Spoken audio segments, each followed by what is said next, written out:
Hello everybody and welcome to another top 5 board gaming video. Today's topic is all about the prisoner's dilemma. This is a really popular problem in game theory and logic where the idea is you have two people and essentially if neither one talks, then they both get a minimal sentence. If one person rolls over on the other one, then the one who rolled over gets nothing and the other one gets devastated.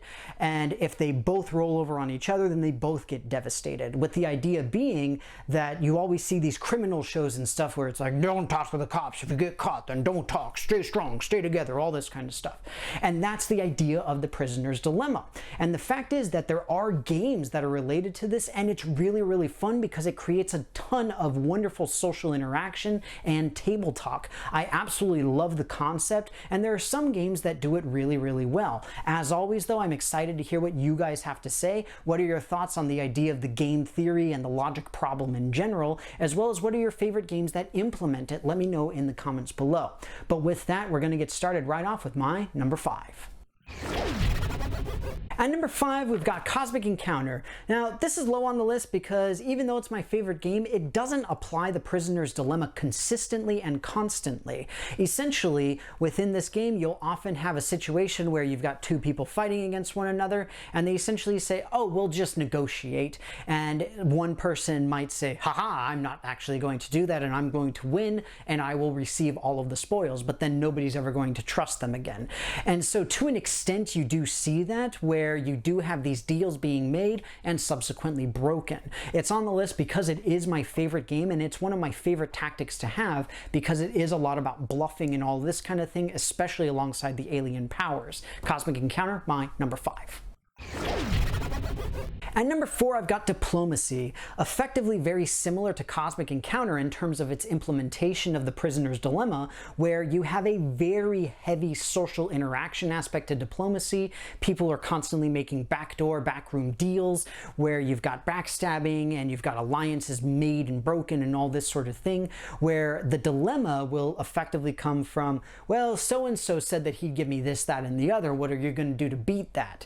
And so you're kind of leveraging the idea of what you had or what you could get from somebody else in order to get a better offer.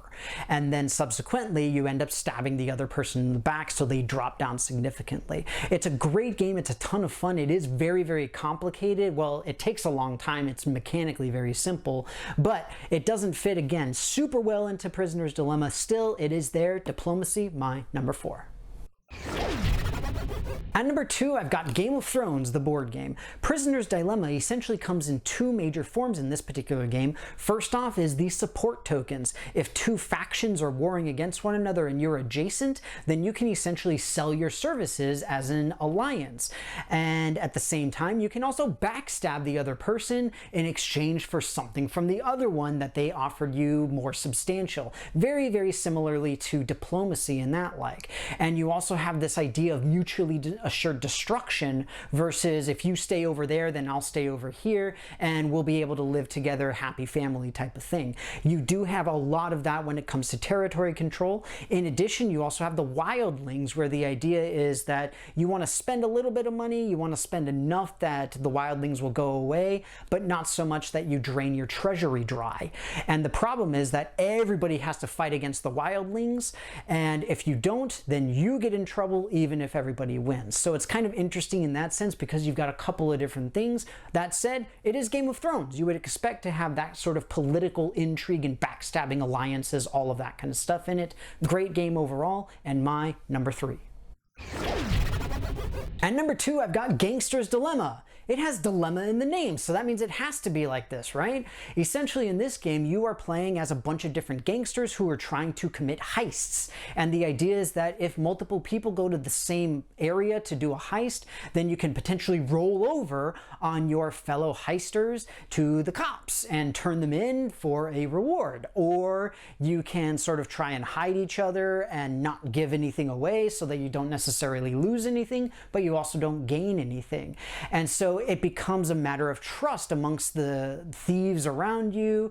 And are you really going to trust them? Should you trust them? Can you trust them? So this is very much the prisoner's dilemma, because it is pretty literal in the sense of you have been caught by the police and there's two of you or more of you, and are you going to roll over? Yes or no? It's a great game. It's a lot of wonderful social interaction and table talk. Gangsters Dilemma, my number 2.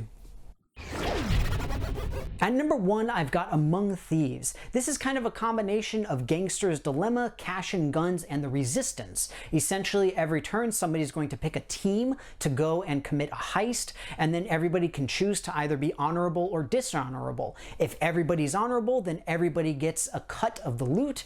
If there is a person who is dishonorable, then only that person will get the loot, or only those people who are dishonorable get the loot. But the idea is that you do have an honor system in terms of it's an actual scale of how much honor you have. So you have to balance the idea of, do I want to try and take more for myself but at the same time become dishonorable, or do I really want to say let's all share the loot and be reasonable about things? It is an absolutely wonderful interpretation and implementation of the prisoner's dilemma in a very classic setting and concept in a logic class or a game theory class. I really enjoy it. Among Thieves, my number 1. Well, everybody, that's going to be it for me. I hope you enjoyed this video on my top 5 favorite Prisoner's Dilemma games. Again, this is kind of an interesting logical game theory concept that you don't see a whole lot, but you can interpret and bend a little bit to sort of accommodate different things. And so I'm really curious what you all have to say. What is your interpretation of the Prisoner's Dilemma, and what are some board games you can think of that you can either twist into Prisoner's Dilemma or really apply to it directly? Let me know anything and everything you think in the comments, because you know I love to hear it all. That said, as always, if you haven't done so already, please take a look at my various social media pages where you can interact with myself and my channel in a whole bunch of really cool ways. If you are still under quarantine, I will also say please stay safe, stay inside, because we will hopefully be beating this relatively soon. Maybe. But with that, once again, I hope that you enjoyed this video. Thank you very much again for watching it, and I will see you next time.